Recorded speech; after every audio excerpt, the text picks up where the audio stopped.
Commission যারা এই ঘটনার তদন্ত করছেন দীর্ঘ প্রায় 52 দিন ধরে,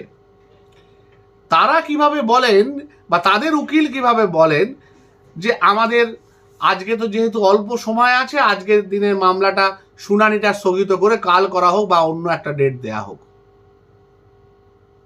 জানি না, মানে সবচেয়ে বড় কথা, এত বড় বড় জায়গায় বা এত সর্বোচ্চ জায়গায় সবটা না জেনে কিছু বলাটা তো খুব কাঁচা কাজ হয়ে যায়। সবটা তো জানা সম্ভব নয় আমাদের পক্ষে, কিন্তু যেটুকু বুঝছি সেগুলো তো দিনের আলোর মতো পরিষ্কার হয়ে যাচ্ছে না, যে একটা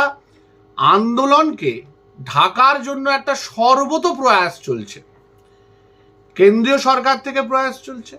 রাজ্য সরকার থেকে তো প্রয়াস চলছেই, এমনকি